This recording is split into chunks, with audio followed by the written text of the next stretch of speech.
ఏంటబ్బా same forms అన్నా ఏదో గట్టిగానే ఎదుగుతున్నట్టున్నాడు దేని గురించో.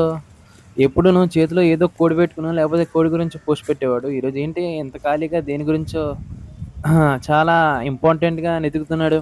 వర్షాకాలం వచ్చేసింది కదండి, దానికోసం మనం ఒక మొక్క కోసం అయితే వెతుకుతున్నామండి.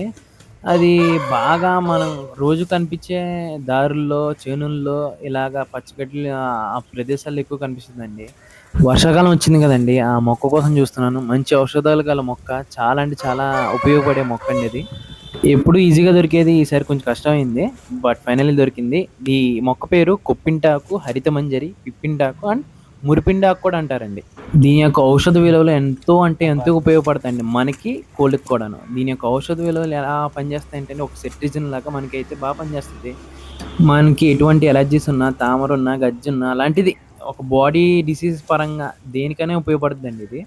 దీని యొక్క పూర్తి వివరాలు అయితే మనం ఈ వీడియోలో అయితే చెప్పడం జరుగుతుంది, ఒకసారి వినండి. హలో హాయ్ ఫ్రెండ్స్, నేను మీ సీఎం ఫార్మ్స్. ఇందాక నేను వీడియోలో చూస్తున్న విధంగా ఒక మొక్క కోసం వెతుకుతున్నానండి. అది ఈ మొక్క.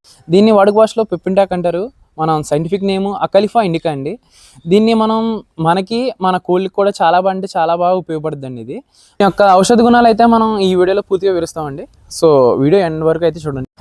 దీన్ని మనం కోళ్ళకి ఏ విధంగా ఉపయోగిస్తామంటే అండి, ఈ ఆకుల్ని మనం పసర కింద తీసి ఆ పసరిని కోడికి వచ్చి దాని యొక్క బాడీ నిర్మాణం బట్టి దానికి 2 ml కానీ 1 ml కానీ ఇచ్చుకోవాలండి. దాని ద్వారా మనకి ఏంటంటే శ్వాసకోశ సంబంధాలు కానీ ఇమ్యూనిటీ పవర్ కానీ మనకి బాగా ఇంప్రూవ్మెంట్ ఉంటుంది. ఈ ఆకు వచ్చిన పసన్ని మళ్ళీ పసుపులో కలిపి మనం ఫోల్ పాక్స్ వచ్చిన కోడి పిల్లలకి దానికి ఇదైతే బాగా ఉపయోగపడుతుందండి. ఈ పసరు ఆ పసుపు కలిపి మనం కోడి పిల్లకి రాస్తే ఒక 3 to 4 daysలో మనకైతే రికవరీ బాగా కనిపిస్తుందండి.